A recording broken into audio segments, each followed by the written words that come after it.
What are the sure bets for future jobs in Nevada? We're going to talk to the state's top economist and find out. But first, let's check the unemployment numbers. We're holding at 10.4%, and that's still over the national average of 8.5%. We've seen the numbers, and joining us now to interpret those is Bill Anderson, the state's top economist. Thanks for joining us. Thank you, Kathy. Bill, tell us quickly, why are we where we are at this point? Well, the way I like to simplify things to look at it so it's understandable, there are three forces impacting our economy that have really hit at the core of Nevada's economy. Those three being problems in the housing sector, related to that, a stalling in the credit markets, which has impacted our commercial and non-residential development. And then third, weakness in consumer spending. We're still getting visitors here, but we are seeing some declines in that level of visitation. Once they get here, they're not spending as much. And so when you think about those three factors, they really hit at the core of Nevada's economy. I was going to say, I think what most people want to know now is how long is it going to last? Do you see things improving? I think the best we can say right now is that we're starting to see some very tentative preliminary signs that we're more or less at the bottom.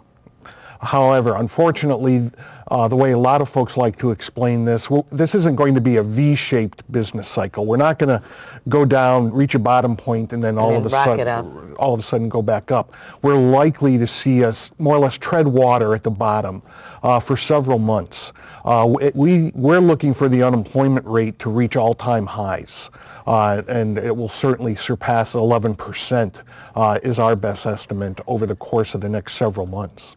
And you think, by the beginning of 2010, maybe that'll level off? Or I think it will level off. We don't see any real job gains in the economy, probably into 2011. However, the declines that we're seeing right now will hopefully be the worst of it. Okay. Let me ask you, though, we did talk about eventually the economy will come back, or so economists tell us. Mm-hmm. And if I'm, getting my children prepared for college and going out, what are going to be the hot jobs in Nevada in the future? Well, because Nevada's population has grown so much in the past, and although it's stalled out right now, once the economy does begin to recover, we're likely to see our population growth pick up again.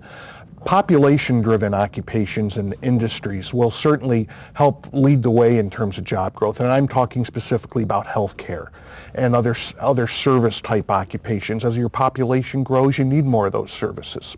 Other areas where we're likely to see growth, certainly in this whole green jobs area. Nevada does have some competitive advantages in terms of our natural resource base, sun, wind, geothermal, that should help us help lead the nation in terms of green activities. Okay. So again, you think we've got to ride out the next 9 months, and then hopefully around the next turn of the year, things will start to inch up? And I think it's important to focus in on that inching up. It was only a few years ago that we were seeing job growth 6% year over year in the state as a whole. That translated into about 60,000 new jobs every year. Obviously, that wasn't sustainable. So when we do begin to recover, we're likely to see our economic growth at a much more moderate, arguably sustainable pace. All right. Thank you very much, Bill Anderson. Appreciate it. Want you to come back next time you're down in Las Vegas and fill us in on those numbers again. Thanks very much. And we'll be right back.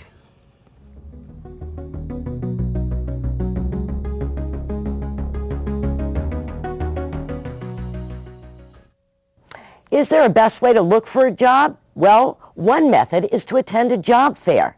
Jay Jones reports. Team Pounds. Is there anybody here who's been hearing about Team Pounds? At nearly every booth, the job seekers easily outnumber the recruiters. By the end of the day, nearly 4,000 people will have come seeking employment. I came here from California about 5 years ago, and with the economy being what it is, I'm open to moving where the opportunity is.